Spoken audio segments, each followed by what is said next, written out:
Subscribe now and press the bell icon. Never miss an update.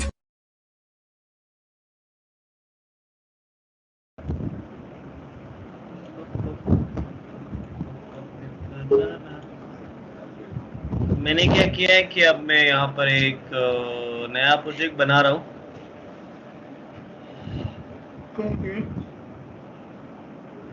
React 12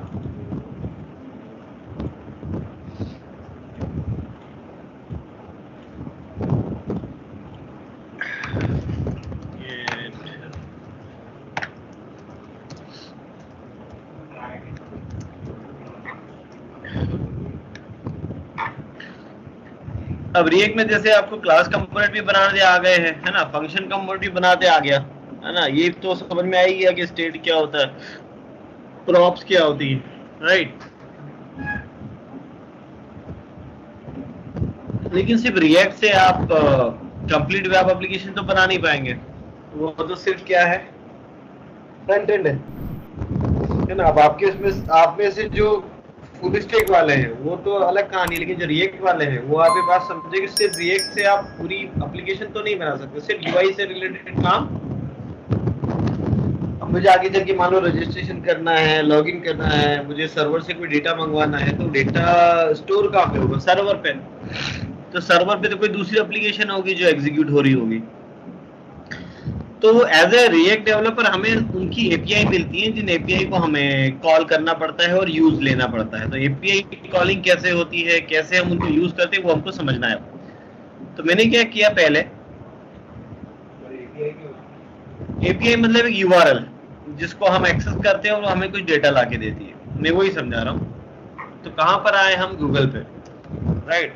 अभी हमारे पास कोई real server तो है नहीं, है भी, लेकिन अभी हम उसको यूज नहीं कर रहे। तो प्रैक्टिस के लिए बहुत सारी अलग अलग साइट्स हैं जो आपको नकली डेटा देती हैं। तो अगर आप गूगल पे लिखेंगे डमी जेसन पढ़ी देखा सब, राइट। तो ये एक डमी जेसन नाम से एक साइट है यारी, हाँ, कोड बेटर का भी है, उसमें भी प्रोजेक्ट है। वो भी हमको उसमें से 2 प्रोजेक्ट हम देखेंगे आगे चल के। मतलब बाप रे, ये बंद क्यों पड़ा है।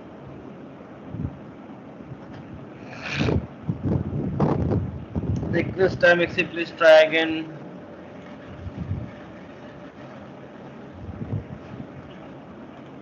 इस वाली साइट को देख लें, ठीक है, ये चल रही है। तो जैसे इस साइट की अगर हम बात करें तो इसने नीचे आएंगे तो देखो ये कुछ अलग अलग यूआरएल दे रखे हैं। ये सब नकली डेटा है, इसका सिर्फ टेस्टिंग के लिए है कि अगर आपको एज ए स्टूडेंट वर्क करना है तो आपको एपीआई मिल जाए। तो ये फेसबुक की तरह आपको एपीआई दे रहा है। अगर आप देखेंगे तो वहां पे यूजर की लिस्ट दे रहा है, और कितने यूजर है, काउंटिंग दिखा रहा होगा, 10 यूजर, राइट। तो ये रहे आपके यूजर की लिस्ट, ये यूआरएल है। इसको अगर मैं चलाता हूँ तो देखो आपको डेटा मिल जाएगा। और डेटा किस फॉर्मेट में मिला है, जेसन फॉर्मेट में। मोजिला पे चला रहे हैं तो अगर आप मोजिला पे चलाओगे तो मोजिला उस जेसन को डेकोरेट कर देगा। असली में डेटा किस फॉर्म में आया, तो रो डेटा पे आप जाओ तो देखो ये रहा, जेसन सभी पहचानते हैं। तो ये एपीआई है, ये यूआरएल, ये क्या कहलाएगा आपका, rest API, this is the URL, right. अब ये यूआरएल बनाना वो लोग सीखेंगे जो फुल स्टैक वाले हैं। कौन कौन है फुल स्टैक वाले, एक बस। कहाँ हो तुम, तो रिएक्ट वाले हो ना कि फुल स्टैक वाले? सर एपीआई का थोड़ा डिटेल डिस्क्रिप्शन दे दो ना कि क्या होता है, क्या यूज होता है एक्चुअल उसका। तुम जावा पढ़ रहे हो ना? हाँ सर, तो पढ़ ली सर। तो एडवांस जावा पढ़ लिया? नहीं सर, सिर्फ कोर पढ़ा। तो एडवांस जावा अभी स्टार्ट नहीं हुआ? नहीं सर, नहीं पढ़ूंगा, एडवांस पे नहीं जाऊंगा, सिर्फ कोर पढ़ना। तो सिर्फ कोर ही पढ़ना था। तो फिर देखो एपीआई मतलब सर्वर, कि भाई आपका एक सर्वर एप्लीकेशन है, ये उसका यूआरएल है। तो अलग अलग सर्वर एप्लीकेशन में अलग अलग यूआरएल होते हैं। हम जब इस यूआरएल को हिट करेंगे तो ये हमें क्या लाके देगा, सिर्फ डेटा लाके देगा, पेज लाके नहीं दे रहा, राइट। जैसे रेडिट चला रहे हो आप या कोई सी भी साइट चलाते हो, यहाँ पे ऐसा नहीं होता। यहाँ पे जब हम किसी यूआरएल को चलाते हैं तो ये हमें पूरा का पूरा पेज लाके देता है। जैसे मैंने क्रिकेट पे क्लिक करा तो ये पूरा पेज ही आया। बंद कर दे उसको, हो गया ठंडा। ठीक है, लेकिन अब हमको पेज थोड़ी चाहिए, क्योंकि हमारा जो यूआई है बेसिकली, ये यूआई हम किसके थ्रू बनाएंगे, रिएक्ट के थ्रू बनाएंगे, तो हमको सिर्फ डेटा चाहिए। सो एपीआई वो इंटरफेस होता है, वो यूआरएल जिसके थ्रू हमको डेटा मिलेगा या फिर हम डेटा भेजेंगे, दोनों काम। तो ये कोई व्यू नहीं भेज रहा है, ये सिर्फ क्या भेज रहा है आपको, डेटा। तो ये यूआरएल हमको हमारे रिएक्ट से एक्सेस करना पड़ेगा। हाँ, ये बनाना आप सीखोगे जब आप सर्वर साइड टेक्नोलॉजी अगर कोई सीख रहा है, तो अगर कोई फुल स्टैक वाला है तो एक्सप्रेस यूज करेंगे हम, कोई जावा वाला है तो जावा में बनाएगा, पीएचपी वाला पीएचपी में बनाएगा, पाइथन वाला पाइथन में बनाएगा, तो वो सर्वर टेक्नोलॉजी। आपको ये नहीं समझना कि एपीआई बनती कैसे है, या इस उलझन में ये आपका लेना देना नहीं। अगर आप एक क्लाइंट साइड डेवलपर हो तो जो सर्वर साइड वाला बंदा होगा वो आपको एपीआई की लिस्ट दे देगा। जैसे मैं आपको एक लिस्ट दिखाता हूँ, कौन सी वाली बैच है वो, 2.5 बजे वाली, 2.5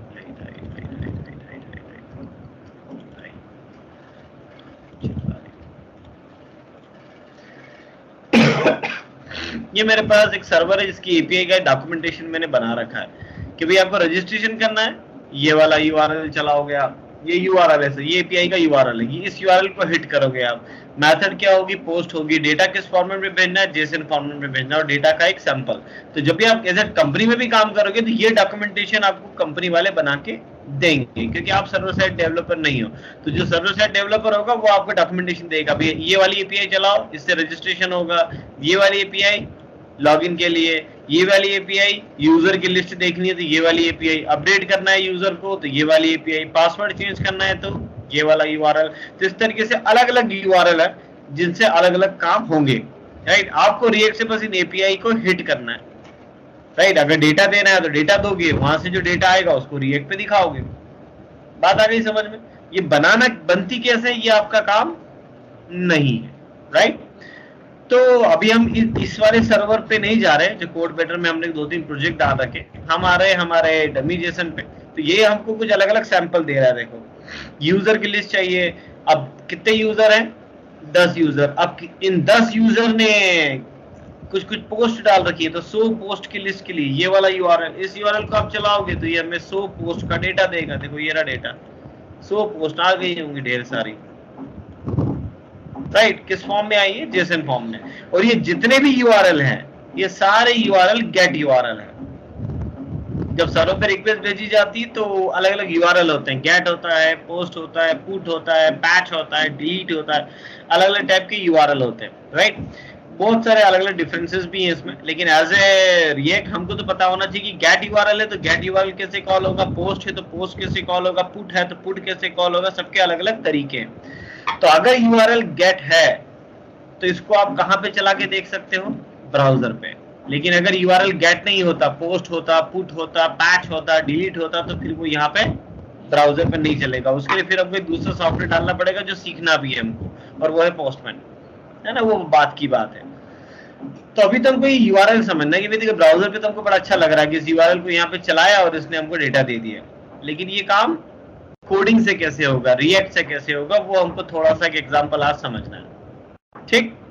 सो क्या किया मैंने, मिनिमाइज कर लेता हूं मैं इसको। मैंने एक प्रोजेक्ट बनाया था, ये ना एपीपी वेब एपीआई, ये चीजें यूज करी तो क्या है, क्या आपने बोला ना पोस्ट पुट, तो ये क्या टर्म, ये एचटीएमएल में पढ़ाया होगा ना अनुराग सर ने, भूल गए? चलो मैं बता देता हूँ, अनुराग सर ने भी लगभग वहां बताया होगा, या भी हो सकता है शॉर्ट में बताया होगा, क्योंकि बात की ज्यादा जरूरत है नहीं।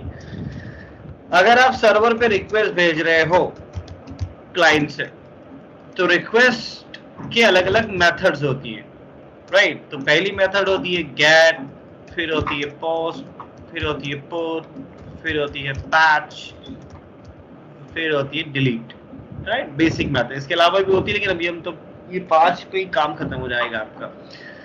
ये 5 मेथड्स होती हैं जिससे हम रिक्वेस्ट भेजते हैं सर्वर पे, या तो गेट की तरह भेजेंगे, या पोस्ट की तरह भेजेंगे, या पुट, या पैच, या डिलीट। सबके अलग अलग मीनिंग्स होते हैं।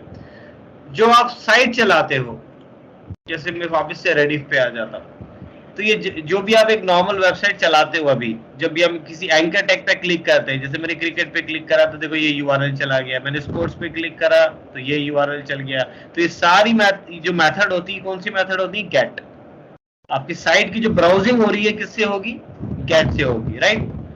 लेकिन अब गेट में क्या होता है कि ये गेट है, अब जैसे मैं लॉगिन करूंगा यहाँ पे, अब लॉगिन में जब मैं यहाँ पे आईडी पासवर्ड देता हूँ और जब इस पे क्लिक करूंगा तो ये जो रिक्वेस्ट जाएगी पोस्ट से जाएगी, क्योंकि गेट में जब भी डेटा अगर आप सेंड करते हो गेट में डेटा, तो गेट में डेटा यहाँ पे यूआरएल के साथ कॉन्केट होके जाता है। गेट तो मतलब क्या बेसिक है? मेथड ये टाइप है रिक्वेस्ट के टाइप। अभी वो मैं सब एक एक करके समझाता हूँ, ये अलग अलग टाइप है, क्यों मैं आपको समझाता हूँ। गेट हम बेसिकली ब्राउजिंग के लिए यूज करते हैं, लेकिन अभी हम रिएक्ट के हिसाब से समझे तो हमको रिएक्ट के हिसाब से फर्क समझना है। गेट यूआरएल कब बनाया जाता है, जब आपको सर्वर से कोई डेटा चाहिए, राइट। मुझे क्या चाहिए, मुझे मेरे सारे एम्प्लॉय का डेटा चाहिए, या एम्प्लॉय के सैलरी रिकॉर्ड चाहिए, या अगर आप फेसबुक टाइप की एप्लीकेशन बना रहे हो तो मुझे यूजर की सारी पोस्ट चाहिए, यूजर के सारे फोटो चाहिए। मुझे सर्वर से जब भी कोई डेटा चाहिए तो वो यूआरएल कौन सा होगा, get URL, right. Post URL, जब भी हमको सर्वर में कोई न्यू डेटा एंट्री करनी होती है तो वो यूआरएल पोस्ट होता है मोस्टली। जैसे नया डेटा सेव करना है, रजिस्टर कर रहा है, राइट, या फिर लॉगिन के जो यूआरएल होते हैं वो आपके पोस्ट होते हैं। जब भी नया डेटा सेव होगा तो वो यूआरएल क्या होगा, आपका पोस्ट होगा, राइट। जैसे आप क्या कर रहे हो, या तो रजिस्ट्रेशन कर रहे हो, या फिर मैं कमेंट कर रहा हूँ फेसबुक पे, या मैं लाइक कर रहा हूँ, तो वो सारे यूआरएल क्या होंगे, आपके पोस्ट यूआरएल होंगे। अच्छा सर, जो अपन फोटो पोस्ट कर रहे हैं तो ये जो होगा वो पोस्ट में आएगा कि फुट में आएगा, मतलब फोटो पोस्ट कर रहे हैं पोस्ट में आएगा।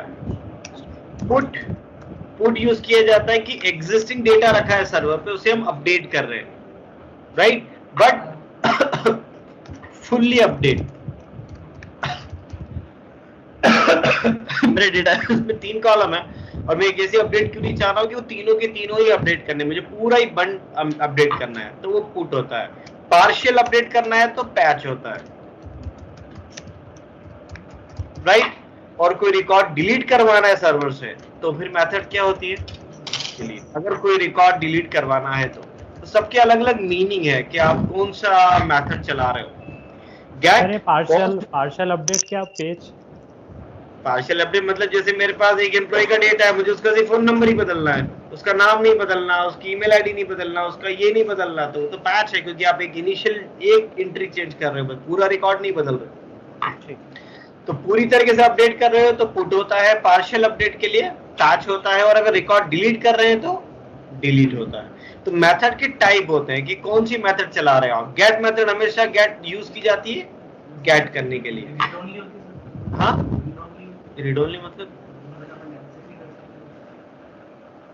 देखो मैं फिर समझाता हूँ, ये स्ट्रिक्ट नहीं है, ये उन्होंने टाइप बना रखे और आपको इस स्टैंडर्ड को फॉलो करना है। अगर मुझे नया डेटा इंसर्ट करवाना है और मैं उस मेथड का नाम गेट भी दे दूंगा तो भी चलेगा तो,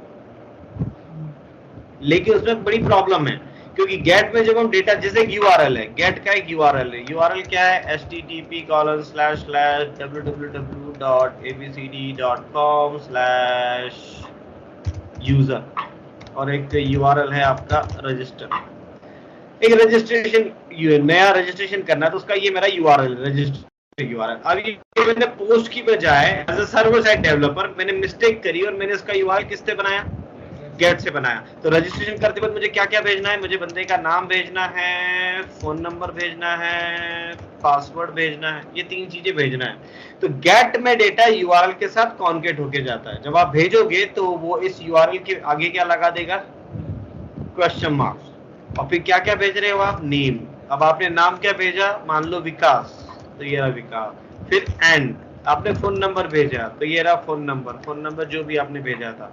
फिर एंड, फिर आपने क्या भेजा, अब बेचारा छुप छुप के लिख रहा था, बट तुमने तो गेट मेथड बनाई तो यूआरएल पे दिख जाएगा। तो गेट में डेटा ऐसे जाता है यूआरएल के साथ जॉइंट होके, लेकिन वही मेथड अगर पोस्ट होती तो ये डेटा यूआरएल के थ्रू नहीं जाएगा। यानी कि डेटा जाएगा तो सही, बट यूआरएल के साथ मिक्स नहीं होगा। जो रिक्वेस्ट जा रही है उसके साथ इंक्रिप्ट होके जाता है, तो यूआरएल पे कभी नहीं दिखेगा।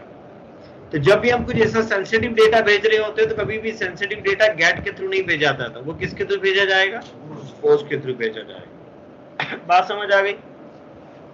तो ये सारी चीजें आप सर्वर टेक्नोलॉजी वाले बंदा बहुत डिटेल में पढ़ते हैं, हमको तो सिर्फ ये पता होना चाहिए फ्रंट एंड डेवलपर कि अच्छा ये यूआरएल कॉल करना है, ये गेट है क्या, अच्छा गेट यूआरएल है, तो गेट यूआरएल कॉल करने का तरीका अलग होता है, पोस्ट का तरीका अलग होता है, तो हमको सिर्फ मेथड के बारे में थोड़ा ज्ञान नॉलेज होना चाहिए, राइट? तभी हम पढ़ेंगे क्योंकि हमको इसको पोस्टमैन पे चलाना है, लेकिन एक बेसिक तो मैंने आपको समझा दिया। तो अभी जो यूआरएल में अभी आपको दिखा रहा हूँ ये गेट है, राइट? सिर्फ यही वाला यूआरएल ब्राउजर पे चला के देखा जा सकता है, इन यूआरएल्स को आप ब्राउजर पे चला के नहीं देख सकते कि ब्राउजर हमेशा कौन सी रिक्वेस्ट भेजता है, गेट, है ना, और पोस्ट भेजेगा तो उसके लिए फॉर्म टैग लगाना पड़ेगा, तो फॉर्म टैग तो लगा ही नहीं रहे हम। तो ये जो दो यूआरएल हैं, ये दोनों यूआरएल कौन से हैं, गेट यूआरएल है। अब मुझे इनको यूज करना है रिएक्ट में, तो क्या किया मैंने सिर्फ एक सिंपल सा प्रोजेक्ट बनाया था, APP वेब API, तो मैंने VS कोड पे ओपन कर लिया और इसमें एक कौन सा कंपोनेंट मिल जाएगा मुझे, APP कंपोनेंट। भले आप इस APP कंपोनेंट को क्लास कंपोनेंट से बनाओ, फंक्शन से बनाओ, उससे कोई फर्क नहीं पड़ता, दोनों आते हैं आपको, आपकी जैसी इच्छा। सो मैंने तो एक्सपोर्ट डिफॉल्ट फंक्शन APP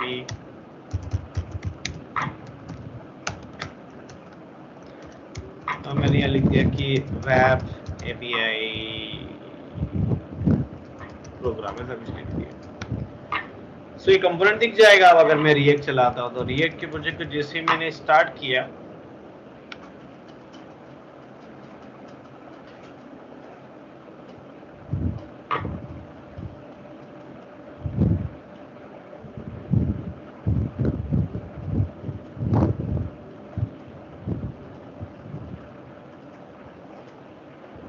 ये आ गया, ठीक है।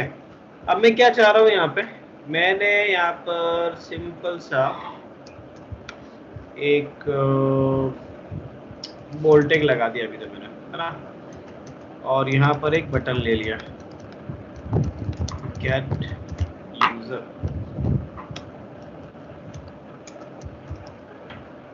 राइट, और BR को हम बंद कर, ठीक है, और मैंने ऐसा लिख दिया ताकि अभी बोल्ड टैग पे कुछ दिखे। ये हो गया। मैं चाहता हूँ कि मैं इस बटन पे जैसे क्लिक करूं तो ये जो डेटा API का जो रिजल्ट आ रहा है, ये जो डेटा आ रहा है मेरे पास, ये सारा का सारा डेटा इस बोल्ड टैग के अंदर वो पूरा जेसन यहाँ दिख जाए, बस इतना सा चाहता हूँ मैं, और कुछ नहीं चाहता। तो डेटा यहाँ दिखेगा कैसे, तो ये तो बात आपको पता ही है कि बटन पे क्या करना पड़ेगा, क्लिक। सो इसको मैंने एक लोड यूजर करके एक फंक्शन दे दिया, ऑनलाइन है रौनक और आदर्श,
इस बटन के क्लिक करने पे मैंने एक फंक्शन चला दिया लोड यूजर। अब इस फंक्शन को हम यहाँ पे बना लेते हैं, लोड यूजर। अब रिएक्ट में आप सर्वर कॉलिंग करेंगे कैसे, तो सर्वर कॉलिंग करने के दो तरीके हैं अभी बेसिक, एक है फैच API और एक है एक्सियोस। राइट। फैच जो है ये इनबिल्ट है ना, ये सारे ब्राउजर्स को सपोर्ट करते हैं बेसिकली। एक्सियोस एक थर्ड पार्टी मॉड्यूल है जो आपको नेट से इंस्टॉल करना पड़ेगा। तो अभी हम एक्सियोस पे नहीं जा रहे, एक्सियोस पे हमको कुछ फायदा मिल जाएगा लेकिन बाद में। पहले हम किस पे जाएंगे, फैच पे। और फैच को आपको इंस्टॉल करने की जरूरत नहीं, ये एक बना बनाया फंक्शन है रिएक्ट में जो आपको मिल जाता है, ये कोई थर्ड पार्टी टूल नहीं है। तो ये रहा आपका फंक्शन फैच, ये फंक्शन है, इसको इंपोर्ट भी करने की जरूरत नहीं है। फैच फंक्शन बेसिकली आपसे ये पूछता है कि मुझे बताओ कि कौन सी एपीआई कॉल करनी है, यानी कि वो यूआरएल बता दो मुझे ऊपर एचटीटीपी वाला, राइट। तो दे दो आप इसको यूआरएल, ये रहा वो यूआरएल, इसको कॉपी किया मैंने और इसको हम पहले आर्गुमेंट में ही ये यूआरएल दे देंगे, राइट। फैच फंक्शन, लेकिन ये गेट का तरीका है, पोस्ट का तरीका आगे जाके बदल जाएगा, लेकिन अभी हम गेट की कहानी समझते हैं। अब फैच करेगा क्या, फैच इस यूआरएल को हिट मारेगा। हिट मारने का मतलब इस पे रिक्वेस्ट भेजेगा इंटरनली, राइट। अब इस पे रिक्वेस्ट भेजेंगे तो इससे क्या आएगा, रिस्पॉन्स आएगा, ठीक। लेकिन प्रॉब्लम ये है कि ये सिंक्रोनस कॉल नहीं होनी चाहिए, असिंक्रोनस कॉल होनी चाहिए। अब ये कहानी बड़ी नई है आपके लिए, सिंक्रोनस कॉल और असिंक्रोनस कॉल।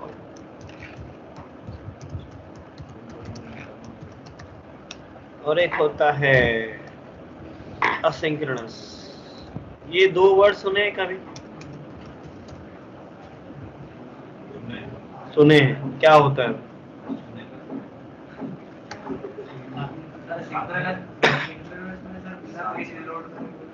वो ये वाला है, सिंक्रोनस कॉल का मतलब होता है 1 by 1। जो आप वेब एप्लीकेशन चला रहे हो वो 1 by 1 चलती है। जैसे एक नॉर्मल एप्लीकेशन पे वापस आ जाए, वापस आप रेडिफ पे आ जाओ, ये देखिए रेडिफ चलाया, आ गया पेज। अब मैं अगर स्पोर्ट्स पे क्लिक करूंगा तो नेट बड़ा स्लो है, ये क्लिक हुआ, ये रिस्पॉन्स आ गया। अब स्पोर्ट्स का पेज आ गया, तो अब मैं किस पे क्लिक करूंगा, तो ये तो 1 by 1 ही चल सकता है। अब तुम सोचो सर नहीं, मैं तो एक साथ 3 जगह क्लिक करना चाह रहा हूँ कि मूवीज पे भी क्लिक हो जाए, क्रिकेट पे भी क्लिक हो जाए, स्पोर्ट्स पे भी क्लिक हो जाए और तीनों दिख जाए, तो हो ही नहीं सकता वेब में। ये तो सिंगल 1 by 1 है। अब न्यूज पे आप तो मूवीज पे क्लिक करोगे तो वो तो रिक्वेस्ट गई, अब वहां से नया रिस्पॉन्स आ गया। अब ये आ गया तो अब तुम फिर क्रिकेट पे क्लिक करोगे, क्रिकेट पे क्लिक किया तो ये रिक्वेस्ट गई, ये फिर रिस्पॉन्स आया, अब फिर तुम कहीं और क्लिक कर सकते। ये तो 1 by 1 की कहानी है, ये सिंक्रोनस कॉल है ना कि असिंक्रोनस कॉल है।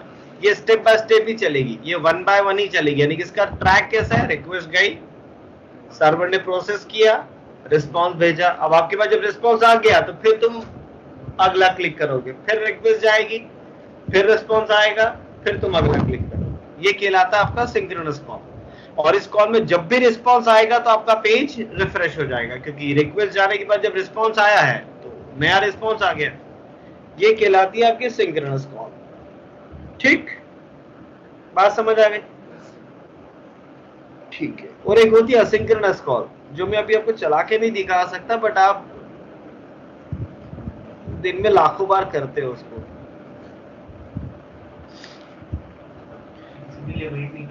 फेसबुक चलाते हो? नहीं, इंस्टाग्राम, हाँ, व्हाट्सएप, कहीं भी आ जाओ।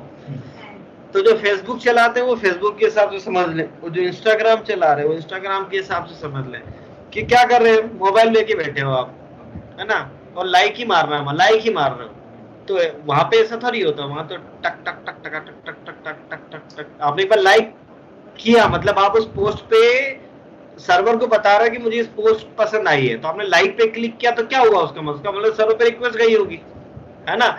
अब लाइक में आपको इंतजार थोड़ी करता तुम्हारा, कट कट कट करे जाओ, टक टक टक टक टक, वो होता रहता पीछे।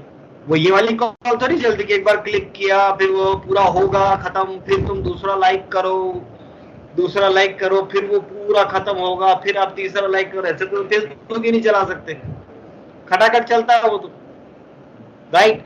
वो वेट नहीं करता कि आपने पहला लाइक किया तो आप दूसरा लाइक कब करोगे, जब पहला पूरा खत्म हो जाए। नहीं, वो तो असिंक्रोनस कॉल है, उसमें आप एक साथ 10 जगह भी लाइक कर सकते हो, भले उनको प्रोसेस होने में टाइम लगे, वो एक अलग कहानी है। अगर आप व्हाट्सएप से समझो, कभी नेट स्लो होता है मान लो, है ना, और हमारी टाइपिंग स्पीड कैसी है व्हाट्सएप, मजेदार बिल्कुल। तो वो चटा कर रहे हैं पर तो घड़ी आ जाती है वो, क्यों? क्योंकि नेट स्लो है। लेकिन वो ऐसा नहीं करते कि तुमने पहले हाई लिख के भेजा था, जब तक मैं हाई भेज नहीं देता तुम दूसरा नहीं भेज सकते। नहीं, वो तो बोलता तुम तो भेज, तू तो करता जा, मेरे को नेट मिलेगा तो मैं भेजता जाऊंगा पीछे। वो असिंक्रोनस कॉल है, वो 1 by 1 नहीं है, तुम ढेर सारे मैसेज कर दो तड़ातड़।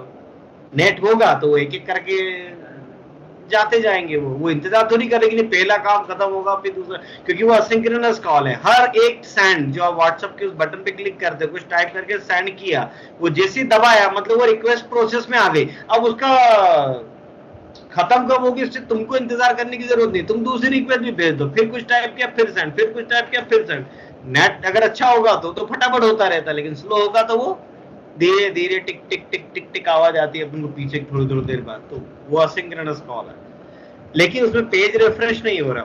फेसबुक पे भी जब आप लाइक करते हो, कमेंट करते हो, तो पेज रिफ्रेश नहीं होता, आप जहां थे आप वहीं रहते हो। अगर वहां पर पेज रिक्वेस्ट होने लग रिफ्रेश होने लग जाए तो तुम फेसबुक चला ही नहीं सकते, तुम इंस्टाग्राम चला ही नहीं सकते। वो एक असिंक्रोनस कॉल है, वहां पेज रिफ्रेश नहीं होता। बात समझ में आई?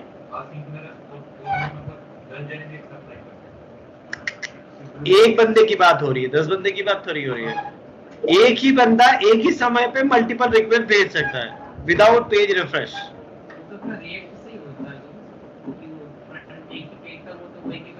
रिएक्ट तो टूल आ गया है। अब इसकी बेसिक कहानी क्या है कि जब रिएक्ट नहीं था तब ये काम कैसे करेंगे जो आप रिएक्ट में कर रहे हो। तो फिर वहां हम पढ़ते थे एजाक्स होता था एक, ना, तो वो भी अब एक दिन डेमो देखेंगे। पहले ये समझ लें आज का, तो इसी को फिर अपन एजाक्स में देखेंगे तो आपको समझ में आ जाएगा। सर रिएक्ट ही पढ़ा दो, वही भला है, क्योंकि वो मैनुअल था, इसलिए मैं पहले रिएक्ट पढ़ा के फिर मैं एजाक्स समझा दूंगा, तो फिर आप खुद ही बोल दोगे सर रिएक्ट ही चलने दो, यही बड़ा है। क्योंकि वो टूल है तो टूल में फटाफट हो जाता है, और एजाक्स जब हम पहले लिखते थे तो वो बहुत मैनुअल कोड था। तो ये कहलाती है असिंक्रोनस कॉल, राइट। बिना पेज रिफ्रेश किए हम सर्वर से कम्युनिकेशन करना चाहते हैं। तो इस कॉल को चलाने के लिए हमारे पास जो नए फंक्शंस आ गए हैं रिएक्ट में, वो क्या है आपका फैच, राइट। लेकिन अभी रिक्वेस्ट जाएगी तो इससे रिस्पॉन्स कितनी देर में आएगा?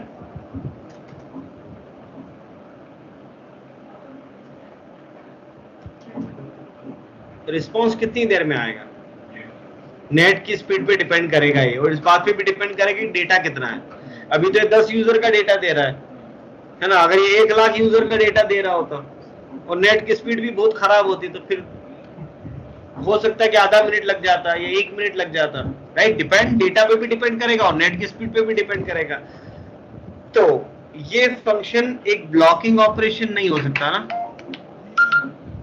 हमने पढ़ा था ब्लॉकिंग एंड नॉन ब्लॉकिंग। तो ये जो ऑपरेशन आप कर रहे हैं फैच में जो चला रहा हूं, ये कोई अलग कहानी है, उसका इससे कोई लेना देना नहीं। तो मैं ये नहीं चाहता कि मैं इस बटन पे क्लिक करूं और जैसे ही मैंने इस पे क्लिक किया तो ये फंक्शन एग्जीक्यूट हो गया। अब मान लीजिए इसको एग्जीक्यूट होने में मान लो 10 सेकंड भी चल रहा है, तो मेरी एप्लीकेशन 10 सेकंड के लिए ब्लॉक थोड़ी होनी चाहिए, नहीं तो जब तक इसका डेटा नहीं आएगा मैं दूसरा काम कर ही नहीं पाऊंगा। तो ये नॉन ब्लॉकिंग ऑपरेशन होना चाहिए ये, राइट। जो हमने कॉल बैक वाली कहानी समझी थी, और फिर हमने एक प्रॉमिस भी देखा था, मैंने सिंटेक्स समझाया था बस कि प्रॉमिस ऐसा होता है। तो देखो फैच को जब आप चलाओगे तो फैच आपको क्या दे रहा है? अब जितने भी आप असिंक्रोनस कॉल के फंक्शन देखोगे तो वो आपको प्रॉमिस देने लग जाएंगे। क्यों? क्योंकि ये नॉन ब्लॉकिंग पे चलना चाहिए। ब्लॉकिंग पे मैंने तो बटन पे क्लिक कर दिया, डेटा आ रहा हो तो आए, आधे घंटे में आ रहा तो आधे घंटे में आए, लेकिन ऐसा नहीं होना चाहिए जब तक आ नहीं रहा तब तक मैं दूसरे काम नहीं कर पा रहा। ब्लॉकिंग नहीं होना चाहिए, नॉन ब्लॉकिंग होना चाहिए, राइट। तो फैच आपको डेटा प्रॉमिस के थ्रू लाके देगा। तो ये क्या रिटर्न कर रहा है? प्रॉमिस रिटर्न कर रहा है। तो आपको उस प्रॉमिस को लेना पड़ेगा, राइट। अब प्रॉमिस में मैंने आपको 2 फंक्शन बताए थे, एक होता था रिजॉल्व और एक था रिजेक्ट। रिजॉल्व मतलब कि काम पूरा कंप्लीट हुआ है, और रिजेक्ट मतलब क्या नहीं, काम हुआ ही नहीं। क्यों? बहुत सारे रीजन हो सकते थे, नेट नहीं है। अब तुम फैट चला रहे हो, तुम्हारे पीसी पे नेट ही नहीं है, इसको तो नेट लगेगा। अब नेट ही नहीं होगा तो ये चल ही नहीं पाएगा, तो भी वो रिजेक्ट हो गया। या फिर आपने यूआरएल ही गलत दिया तो रिजेक्ट हो जाएगा। या फिर आपने जिस यूआरएल को कॉल किया है, ये जब कोड एग्जीक्यूट होगा सर्वर पे, तो वहां पर कोई मिस्टेक हो गई तो कॉल आपका रिजेक्ट हो जाएगा। तो रिजेक्ट के अलग अलग रीजंस हो सकते हैं। तो फैच आपको कहता है कि आपको जो यूआरएल कॉल करना वो यूआरएल कॉल कर दो, मैं आपको क्या दे दूंगा, प्रॉमिस का ऑब्जेक्ट। लेकिन प्रॉमिस का ऑब्जेक्ट मिला, इसका मतलब दो पॉसिबिलिटीज हैं, या तो ये रिजॉल्व हुआ होगा या रिजेक्ट हुआ होगा। तो आपको इस प्रॉमिस ऑब्जेक्ट से दो फंक्शन चलाने पड़ेंगे, देन या फिर कैच। एक ही साथ चला सकते हो, अलग अलग चलाने की जरूरत नहीं। Promise dot then dot catch. अब कैच को आप एक फंक्शन दोगे जो कब चलेगा, जब ये प्रॉमिस रिजेक्ट हुआ होगा, और देन को आपको एक फंक्शन देना पड़ेगा जो कब चलेगा, जब ये प्रॉमिस रिजॉल्व हुआ होगा। अरे ये समझ में नहीं आया क्या क्या हुआ, राइट? हाँ, एक बार फिर से बता दीजिएगा। ये जो प्रॉमिस का ऑब्जेक्ट मिला है आपको, ये असिंक्रोनस कॉल है, राइट? सीधी सी बात है। तो पहले तो मैं ब्लॉकिंग नहीं चाहता, मैं नॉन ब्लॉकिंग चाहता हूं। जब भी कोई फंक्शन आपको प्रॉमिस दे रहा है तो आप समझ जाना कि वो नॉन ब्लॉकिंग पे काम करने की बोल रहा है, कि वो आपके कोड को ब्लॉक नहीं करेगा, राइट? लेकिन डेटा जब भी आएगा तो मुझे वो डेटा चाहिए कि नहीं चाहिए, चाहिए ना? तो सीधी सी बात है। तो मुझे प्रॉमिस का ऑब्जेक्ट मिल गया। अब ये जो प्रॉमिस का ऑब्जेक्ट मिला है, जब ये एपीआई कॉल होगी तो दो ही पॉसिबिलिटीज है, या तो एपीआई चली होगी और सक्सेसफुली मुझे डेटा मिला होगा, या फिर कुछ एरर आई होगी। तो काम हुआ है इसका मतलब रिजॉल्व, नहीं हुआ है मतलब रिजेक्ट। ठीक? तो मुझे दोनों को हैंडल करना है। मुझे रिएक्ट पे पता लगना चाहिए कि मैंने एपीआई कॉल कर दी तो काम हुआ या नहीं हुआ। सो कैच मुझे बताएगा कि नहीं हुआ, देन मुझे बताएगा कि काम हो गया। ठीक? और इन दोनों को क्या देने पड़ेंगे आपको, फंक्शंस। तो कैच को प्रॉमिस के ही दो पार्ट है, मतलब एक देन और एक कैच। हाँ, और इसको आपको एक कॉल बैक फंक्शन देना है। तो कैच को दे दो, जिससे आपको क्या मिलेगी, एरर।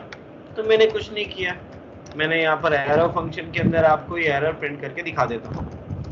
मैंने एरर ऐसा लिख दिया और यहाँ पे इस एरर को हम प्रिंट करके देख लेते, पता लग जाएगा।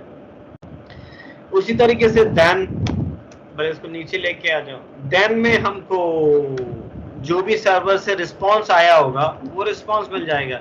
इसको भी एक कॉल बैक देना है, तो मैं इसको भी एक एरो फंक्शन दे दिया, और मैंने यहाँ पे console.log और इस रिस्पांस को कर दिया। तो फैच जब भी चलेगा तो जो प्रॉमिस देगा उसे दो फंक्शन हमने चला और कैच। अगर देन चला होगा तो कंसोल पे क्या प्रिंट होगा, एक रिस्पांस, और अगर कैच चला होगा तो कोई एरर।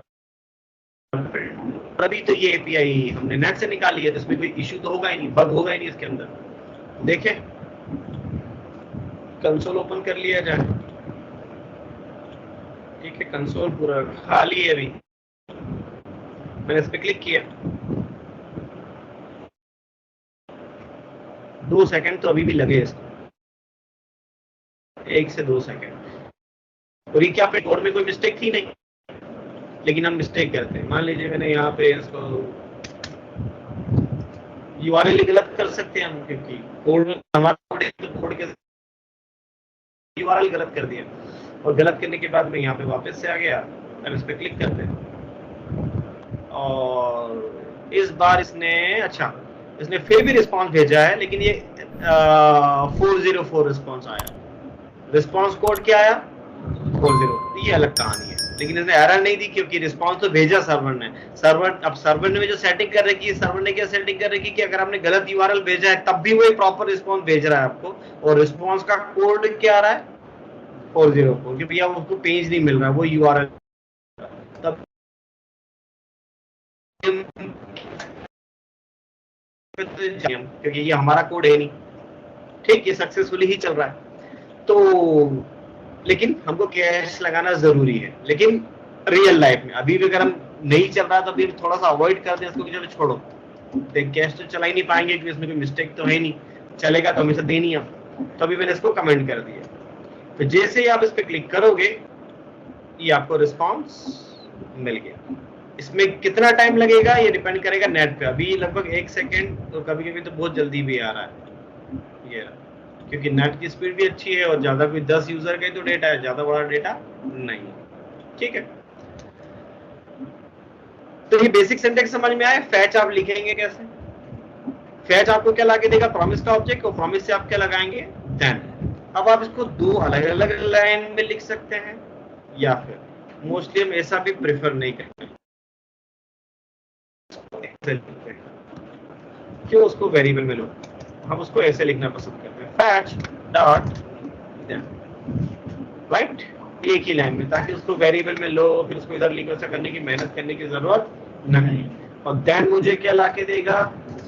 रिस्पॉन्स। लेकिन अब आप एक बात समझे, मैंने जब एक कंसोल पे उसको प्रिंट करवाया था पहले, तो यहाँ पे रिस्पॉन्स प्रिंट हुआ था, तो क्या ये वाला डेटा प्रिंट हुआ था? नहीं। ठीक है, अब वो क्या था? वो एक टेक्निकल रिस्पॉन्स था, वो आपका डेटा नहीं था जो आपको चाहिए। तो फैच फंक्शन डायरेक्टली आपको डेटा लाके नहीं देता है। इसका जो प्रॉमिस है वो आपको पहले जो टेक्निकली जो बाइनरी फॉर्म में रिस्पॉन्स का जो ऑब्जेक्ट आता है वो लाके देता है। तो देखो जैसे मैंने इस पे क्लिक किया तो ये तो टाइप बता रहा है, टाइप कोरस है, यूआरएल बता रहा है, रीडायरेक्टेड बताता है, स्टेटस कोड बता रहा है, ओके बता रहा है, नजर बता रहा है। हमको तो ये चाहिए ही नहीं, हमको तो हमारा वो जेसन डेटा चाहिए। तो इस ऑब्जेक्ट से फिर डेटा फैच करना पड़ेगा आपको। कैसे फैच करना है? तो यहाँ पे ये करने की बजाय ये जो रिस्पॉन्स ऑब्जेक्ट है इसके अंदर एक फंक्शन है, जेसन फंक्शन, रिस्पॉन्स डॉट। अभी फंक्शन कर क्या रहा है? आपको हम पौराणिक सर ने फंक्शन पढ़ाया था, जेसन डॉट पार्स, है ना? क्या करता था पार्स फंक्शन? जेसन स्ट्रिंग को ऑब्जेक्ट में कन्वर्ट करता था। तो यहाँ ये जो रिस्पॉन्स डॉट जेसन फंक्शन है, ये क्या काम कर रहा है इंटरनली? ये उस रिस्पॉन्स ऑब्जेक्ट के अंदर से आपका डेटा निकालेगा, और वो डेटा किस फॉर्म में? उसको स्ट्रिंग के फॉर्म में, उसको कन्वर्ट करेगा किस? ऑब्जेक्ट के फॉर्म में, राइट। लेकिन अब एरो में हमको पता है कि यहाँ पे हम कुछ लिख देते हैं तो ऑटोमेटिकली रिटर्न मानता है उसको। ठीक, ये जेसन भी सीधे सीधे डाटा लाके नहीं देता। अगर आप इस जेसन का रिस्पॉन्स देखोगे तो ये फिर क्या बोल रहा है? ये भी सीधे सीधे डेटा नहीं दे रहा, ये भी नॉन ब्लॉकिंग पे चल रहा है कि मुझे रिस्पॉन्स ऑब्जेक्ट के अंदर से डेटा निकालने में और उसको कन्वर्ट करने में भी मुझे टाइम लग सकता है। तो मैं तुमको सीधे सीधे डेटा नहीं दूंगा, मैं भी तुमको क्या दूंगा? एक और प्रॉमिस। तो ये एक और प्रॉमिस है, तो फिर लगाओ देन। ये उस वाले प्रॉमिस का देन है, हाँ, राइट। ये वाला देन किसका है? इस फैच वाले प्रॉमिस का। और ये वाला देन किसका होगा? जो ये जेसन आपको दे रहा है। अब इससे आपको फाइनली आपका डेटा मिलेगा, जो मैं आपको कंसोल करके दिखा देता हूं। console.log data. अब आप इस पे क्लिक कर दो, तो जैसे मैंने क्लिक किया ये आ गए हमारे 10 यूजर का रिकॉर्ड्स। अब यहाँ इतना ये डेटा दिखा दिया मैंने कंसोल पे, ये मैं यहाँ छोड़ भी दूं तो भी तुमको यूआई पे दिखाते आना चाहिए उसको। अरे रिएक्ट क्यों पढ़ा हमने इतने दिनों से? जो 2-3 हफ्ते से रिएक्ट पढ़ रहे हैं, तो अगर इसकी रिएक्ट पढ़ने के बाद जो मुझे डॉक्यूमेंट डॉट राइट करना पड़ता है तो फिर आ गया डेटा। अरे आ तो क्या, अरे वो ऑब्जेक्ट आ गया ना। हमारे स्टूडेंट में वो डमी डेटा नहीं बनाया था हमने, वो क्या था? अरे वो ऑब्जेक्ट, वो मैंने हाथ से लिखा था, और ये सर्वर से आया। बस करना क्या है? मैनुअली ऐसे हाथ से कॉपी करेगा यूजर। एक और समझदार आया हमने। तो बस करना कुछ नहीं है कि अब मैं यहाँ पे बोल्टेक लगाया था, तो बोल्टेक न लगाते हुए ये डेटा अरे ऑफ ऑब्जेक्ट है, तो सीधी सी बात है अरे ऑफ ऑब्जेक्ट को कैसे दिखा सकते हैं हम? टेबल में। ठीक है, तो आ जाओ यहाँ पे क्या बना लिया हम? अब वो टेबल भद्दी सी दिखेगी, तो बूटस्ट्रैप ले आए, नहीं तो वो हम चाह के भी उसको अच्छे से तो बना ही नहीं पाएंगे।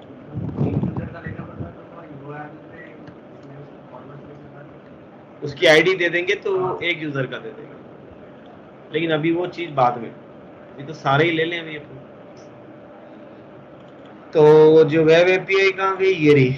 इसके पब्लिक में आके मैंने बूटस्ट्रैप की फाइल डाल दी, ताकि हमारी डिजाइनिंग थोड़ी सी अच्छी हो जाएगी, नहीं तो हमारी डिजाइनिंग टेबल में डेटा दिखेगा नहीं। तो हमने क्या लगाया यहाँ पे, लिंक और रिलेशन क्या हो जाएगा, स्टाइल शीट और इसमें दे देंगे हम HREF और HREF में हम हमारा बूटस्ट्रैप। ठीक है, और इतना कुछ हो गया तो फिर तो बटन को भी हम ऐसा कर दे तो हमारा बटन भी जो भद्दा सा दिख रहा था वो चंगा हो गया। अब टेबल जो है, टेबल को भी हम टेबल बना दें। अब टेबल के अंदर हमने लगा दिया क्या, टी हेड में क्या लगा दिया हमने, TR। अब ये जेसन को एक बार देख लो यहाँ पे क्या क्या मिल रहा है। तो अब देखो हर एक ऑब्जेक्ट के अंदर मुझे क्या क्या मिल रहा है, मुझे यूजर की आईडी मिल रही है, नाम यूजर नेम मिल रहा है, ईमेल आईडी मिल रही है, एड्रेस के अंदर फिर एक ऑब्जेक्ट है और इस ऑब्जेक्ट के अंदर street, sweet, city, zip code, जियो location, latitude, longitude, phone number, website, company का नाम और व्हाटएवर, इतनी सारी डिटेल मिल रही है। इतना सारा तो हम दिखाएंगे नहीं, तो हम क्या करते हैं, पहला लगा देते हैं कि भैया हम दिखाएंगे आईडी, है ना। दूसरे में हम नेम दिखा देंगे, तीसरे में हम एड्रेस दिखा देंगे, इसमें ईमेल आईडी दिखा दें, फिर क्या है हमारे पास, ईमेल दिखा दें, एड्रेस दिखा देंगे, फोन नंबर छोड़ दो, कंपनी का नाम दिखा देते हैं, कंपनी दिखा देते हैं, बस इतनी चीजें भी दिखा दें, बाकी आप दिखा लेना अपने हिसाब से। तो हमारे तो यूआई पे टेबल बन गई।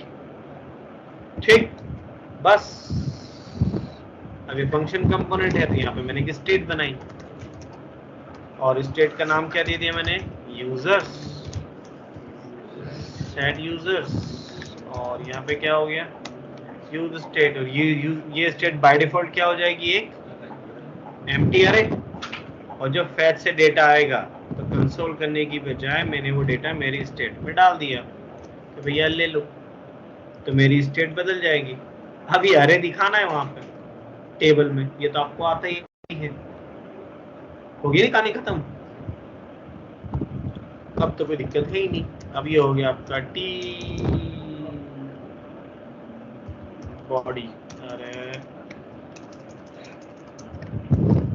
टी बॉडी, और यहाँ पे आप क्या लगाओगे, यूजर्स डॉट मैप, ये मुझे एक एक ऑब्जेक्ट दे देगा और हर ऑब्जेक्ट के करस्पॉन्डिंग हम एक एक TR रिटर्न कर देंगे। रिटर्न में पहले TD में क्या दिखाएंगे हम, ऑर्बिटोड आईडी, ये आ गई होगी, ये आ गई 10, 1 2 3 4 5 6 7 8 9 10। दूसरे में उसका नाम दिखाना था तो TD dot OB dot name, ये लो नेम। तीसरे में क्या दिखाना था, एड्रेस, लेकिन एड्रेस सीधे सीधे नहीं है, OB dot address dot street, है ना।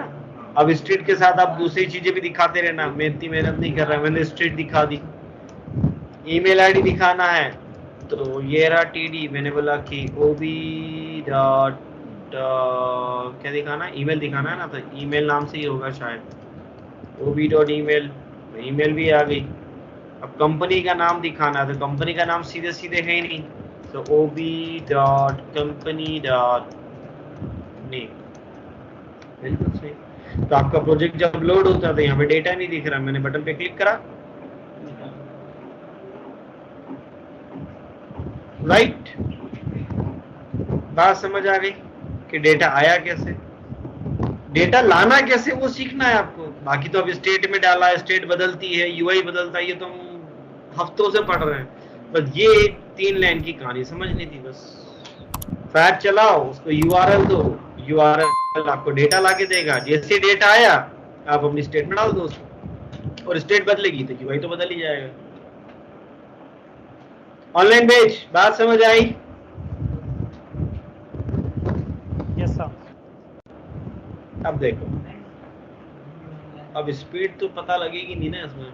एक काम करो, रुको, ये इसमें सिर्फ 10 ही रिकॉर्ड है ना, वो डमी वाली चलाते हैं, उसमें ज्यादा रिकॉर्ड है, बट डमी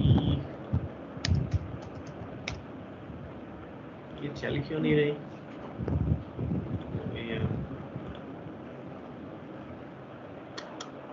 उसके सर्वर में कुछ प्रॉब्लम आ रही है।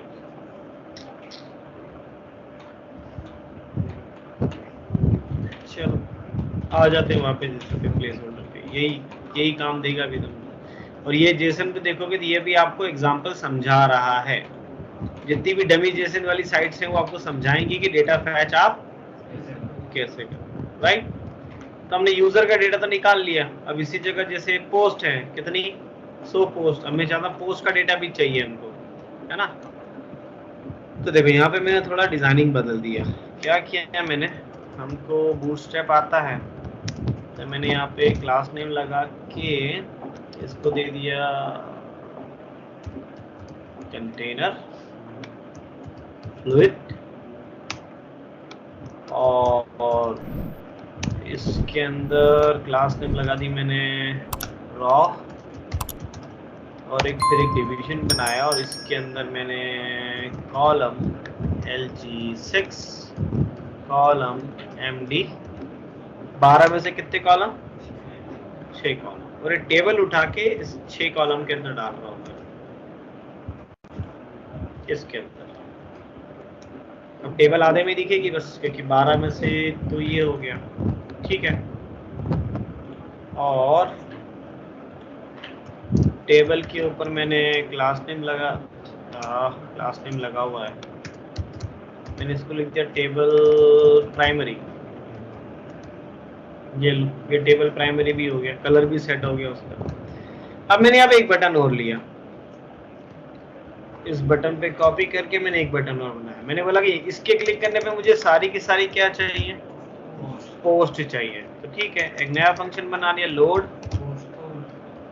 पोस्ट फंक्शन बना लो। अब आप यहाँ पे एक वेरिएबल लोड पोस्ट, फिर ये क्या करेगा, वही फैच चलाएगा। बस कॉपी पेस्ट कर लो, लिखने की क्या जरूरत, कॉपी पेस्ट, यूआरएल बदल दें बस हम। तो यहाँ पे आप देखोगे तो पोस्ट का जो यूआरएल है वो ये रहा, तो मैंने इसको कॉपी किया और इस यूआरएल को बदल के यहाँ पे मैंने पोस्ट का यूआरएल दे दिया। ये भी अब डेटा लाके देगा। अब इसके डेटा में क्या क्या मिल रहा है ध्यान से देखो, इसमें यूजर आईडी मिल रही है, आईडी मिल रही है, टाइटल मिल रहा है, बॉडी मिल रही है ना? डेटाबेस की क्लास हमने अटेंड कर ली है ना? तो पोस्ट कौन भेजेगा, यूजर। तो ये फॉरेन की कॉलम है, ये बता रहा है कि ये पोस्ट किसकी, उस यूजर की जिसकी आईडी 1 है, और ये इस टेबल की प्राइमरी की है, पोस्ट आईडी है ये, और 2 कॉलम है, टाइटल और आगे को समझ, ठीक। तो हमको जैसे आईडी टाइटल बॉडी 3 चीज दिखानी है, तो मैंने यहाँ पर एक स्टेट और बना ली, क्योंकि इसका भी डेटा चाहिए हमको। मैंने इसको नाम क्या दे दिया, पोस्ट, और इस फंक्शन का नाम क्या दे दिया, और यहाँ पर इस फंक्शन को कॉल कर लूंगा मैं, कहाँ, यहाँ पे। तो जो डेटा आएगा वो इस वाली स्टेट में जाएगा, कौन सी वाली में, ठीक। अब पोस्ट भी दिखाना है, तो कुछ काम नहीं करे, बस इस टेबल को यहाँ नहीं, इस डिवीजन को यहाँ से कॉपी करो, जो कि 6 कॉलम है, ऐसे ही 6 कॉलम मैंने यहाँ पे फिर बना लिए। यहाँ पे हम पोस्ट दिखाएंगे तो वापस वही कहानी, इसको प्राइमरी की जगह सेकेंडरी कर देता हूँ, अलग कलर। तो आईडी आ जाएगा, पोस्ट का टाइटल आ जाएगा और बॉडी आ जाएगी, बस 3 ही चीजें हैं इसमें, तो ज्यादा कुछ चीजें हैं नहीं।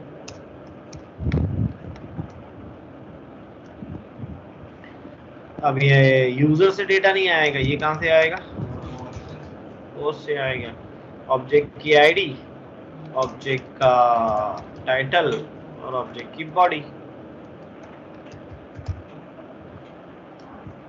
बस।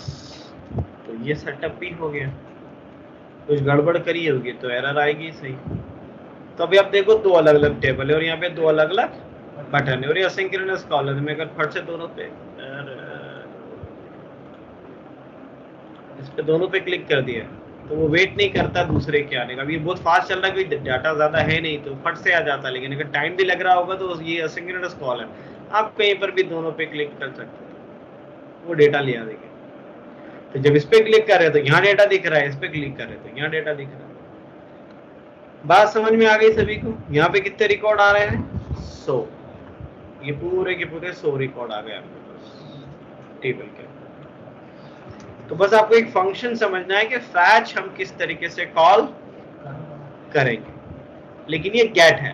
पोस्ट के लिए लिखने का तरीका थोड़ा सा बदल जाएगा। बात समझ आ गई? इसको हम एजाक्स के थ्रू करके देखेंगे अगली क्लास में, तो आपको थोड़ा अच्छा लगेगा कि हाँ जावास्क्रिप्ट में अजाक्स लगेगा ना, तो उसका फिर अजाक्स चलाने का तरीका बदल जाता है। फैच गेट के लिए अलग, पोस्ट के लिए अलग। लेकिन अब आपको एक सॉफ्टवेयर डाउनलोड करना है, क्योंकि हमको एपीआई टेस्टिंग करना समझना है।